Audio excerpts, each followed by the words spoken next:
Thank you, TC. Thanks for reading that just as I wrote it. And good evening, everyone. I'm deeply honored to have been asked to speak on this special occasion, and I will try to be uncharacteristically brief. But it'll be difficult to summarize such a multifaceted personality, life, and career in just a few minutes. And it will also be difficult because the pain of Jerry's loss is still very raw. The reality hasn't fully sunk in, and the sense in this early season that someone who was so remarkably important to the Red Sox experience isn't here, and it's palpable, and it's sad. This beloved ballpark doesn't feel the same without Jerry, nor does watching Red Sox baseball. And that feeling may fade, but it will never completely go away. Jerry Remy was, is, and always will be that special.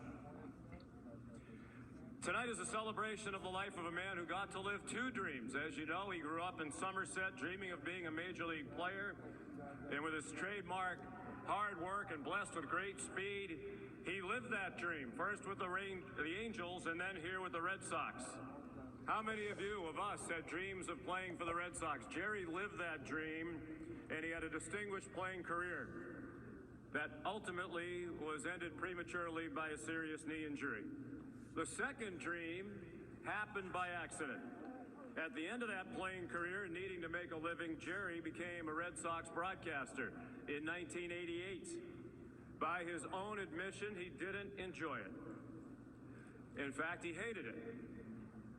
And with his customary candor, 3 years ago, he wrote in his book that, quote, "I was absolutely not good at all," which is also an example of Jerry's good judgment and his self-awareness. He wanted to quit after 1 year, but his amazing wife, Phoebe, told him to give it a little more time. And when I spoke with Phoebe earlier today, she said she wasn't feeling that way because she thought Jerry was going to be good on TV. She just didn't want him around the house all the time. But thank you, Phoebe. You stole my line. Thank you, Phoebe. Because how different these last 3.5 decades would have been without your good counsel.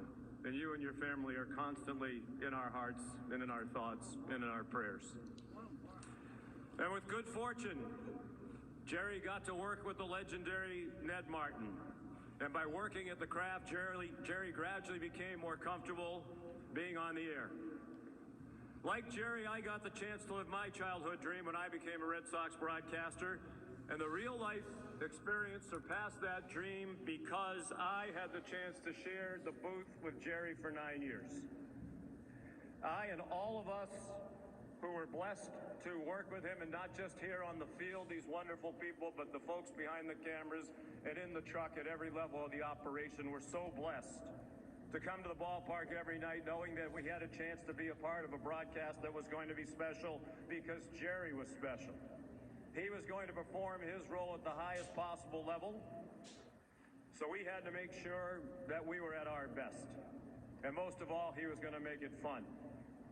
We marveled at his daily routine, arriving incredibly early at the same time every day, going to the clubhouse, filling out the lineup card, eating and performing many other tasks at exactly the same day, the same time every day.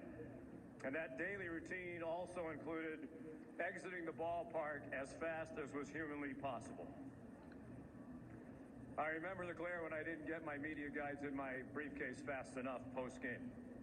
Early in our time together, I gave him the nickname Rim Dog because his gritty style was similar to those Red Sox teams of those days that he admiringly called Dirt Dogs. And over time, it was awesome to see all of those qualities that made him Rim Dog emerge.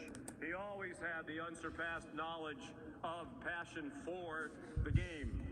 But as he became more comfortable on the air, he became more comfortable sharing more of himself, that sense of humor, the wonderful laugh, and his great storytelling ability. To me, Jerry was at his best when the game wasn't compelling, And he would talk about any and all things, including but not limited to Wally, soap operas, pizza throws, Judge Judy, miners' helmets, haiku poetry, and countless other topics.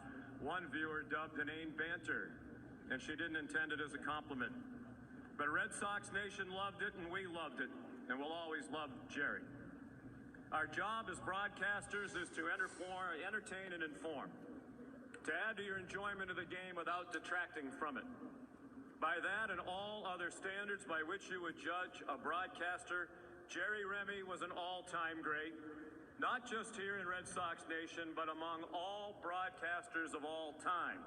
And I pray someday he takes his rightful place in the National Baseball Hall of Fame in Cooperstown.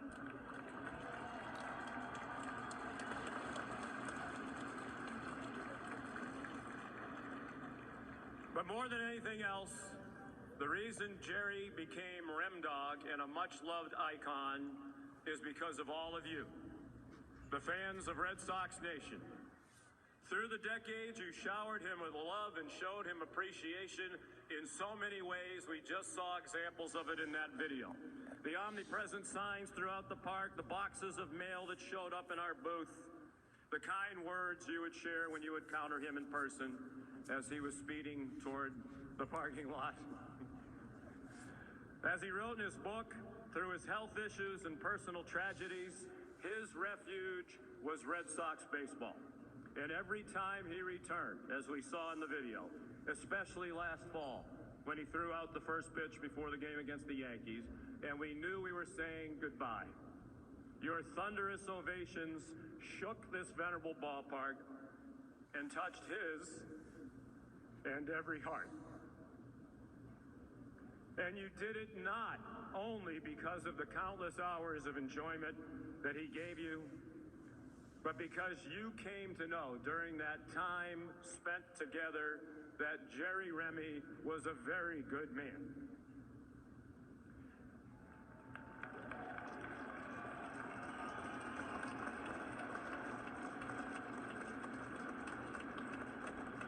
There can be no greater blessing in life than to know you are loved. And Jerry left this life knowing he was loved in a way very few have ever experienced. So on behalf of the Remy family and all of us who were blessed beyond measure to call him a dear friend, thank you, Red Sox Nation, for all you did for Jerry and for showing yet again why you all are truly the best.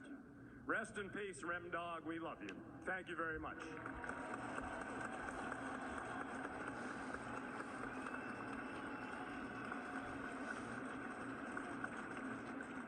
Thank you, Sean. Although you said